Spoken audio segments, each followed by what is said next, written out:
off the ED for triage. On it. We're gonna be overrun. Warn the blood bank. Copy. We're gonna need to call in The rest of the trauma team. Yeah.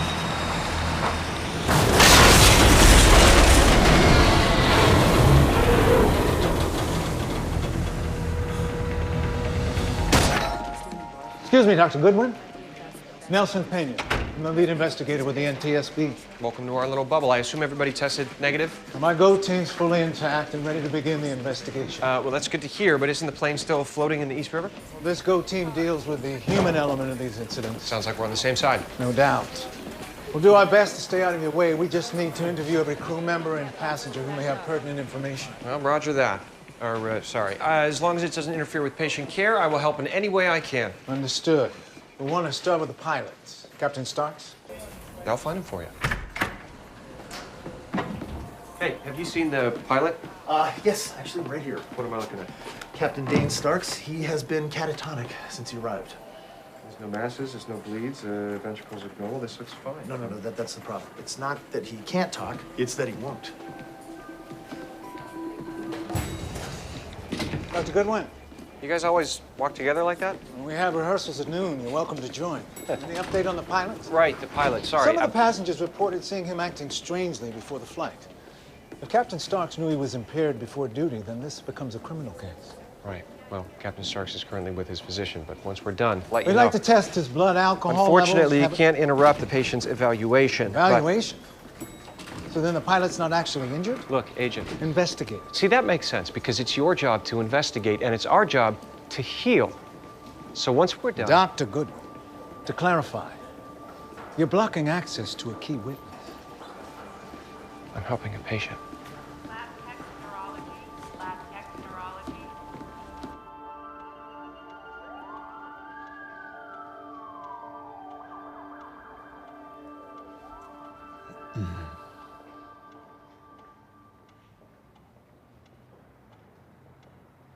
You know, sometimes when people are having a hard time talking, it's not because they are scared, it's because they're distracted. You know, their brain keeps wandering off into the most random pockets of life. They try to focus, but they can't. You ever feel like that? Yeah, I think we all do.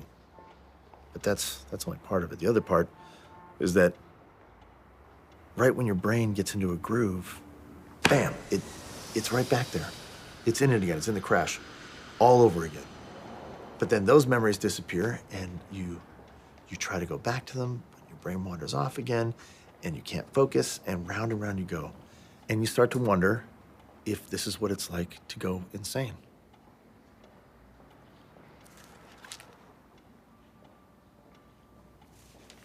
But it's not. It's trauma. And trauma is a beast. It's invisible. It's not going to show up on your CT, but it's real. It's as real as cancer. And just like cancer, if it goes untreated, it'll get worse. That is a fact. But you know, Dane, all of these things that you're feeling, I can help them go away, but you have to start talking to me. That's where we start.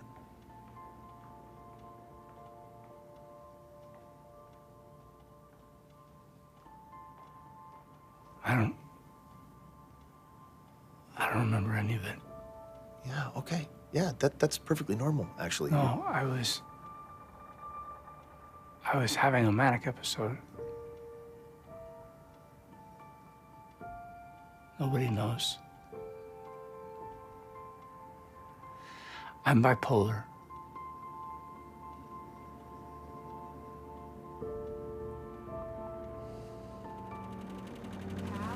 I am not telling you where any of our patients are. Ma'am, we are authorized to speak to any individual who may have information. Hey, whoa, enough. You don't have the right to come into this hospital and rip a patient away from their doctor, violating HIPAA rules. As a matter of fact, we do. What is this? A federal order issued by the United States Department of Justice, which supersedes HIPAA by 120 years. So I'll ask one more time. Where's the pilot? So it's my understanding that pilots with bipolar can still fly as long as they're on the proper medication. can. They can also end up with nothing but 3 a.m. flights, no raises, and a nudge out the door. Regulations exist to protect you against retaliation. You got kids? Do I have kids? Yeah, I do. Like, a lot. All right, so your oldest is taking her first solo flight. You find out the pilot is bipolar. How good are you feeling? I'd feel great about it. Excuse me? Well, you asked me how I'd feel if I found out the pilot on my kid's first flight was bipolar. I'd feel great about it. Because I know that you're no more likely to have an episode than the next pilot is to have a heart attack. So, I feel great about it. What's your current treatment plan? I see someone once a month. I take lithium, 300 milligrams daily, 25 milligrams of antidepressant, antipsychotic every other day. What about your flight record? Any safety incidents? No. Okay, so I'm gonna mirror that back for you. You're in treatment.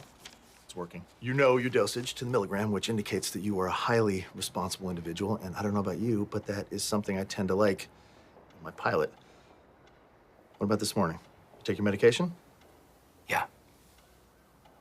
All right, so what are we talking about? 4 years ago, this cop buddy of mine, we're having a beer at the end of the airfield, talking shop, laughing. I realized that I was controlling the planes with my mind. Landings, takeoffs. And in fact, I was controlling the whole world with my mind. He took me to the hospital, and that's how I was diagnosed. All right. I'm sorry, that sounds awful. No, but that's not the point. He didn't take me to the hospital because I was having a delusion. It was because my response to the delusion was to grab his gun and to point it at my head. What if that's what I was doing again? Today. You think that this plane crash was you trying to kill yourself?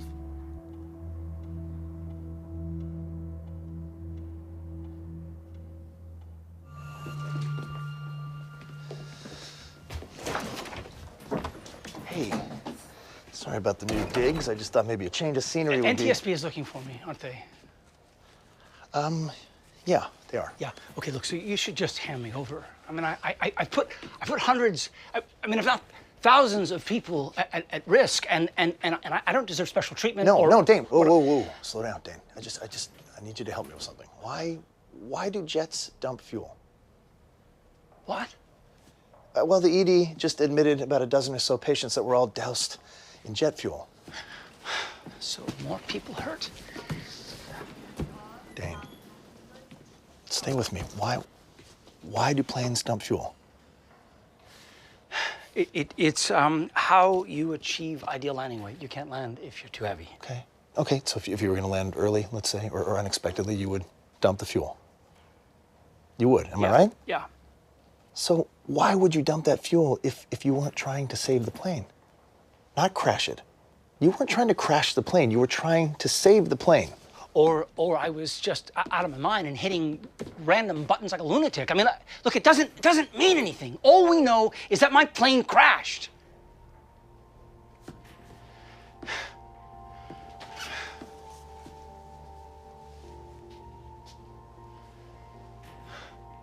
No, that's not true. Actually, we know one other thing, Dane. We know where you crashed. Right? I bet that river looks pretty striking when you're flying over Manhattan. That little streak of blue right down the middle. Yeah, sure. Right? Kind of like a landing strip, maybe? Dane, you didn't hit a building. You didn't hit a street. You went right into the middle of the river. The one place, by the way, with the lowest risk of injury for civilians for miles. Miles. And you're gonna tell me that's an accident?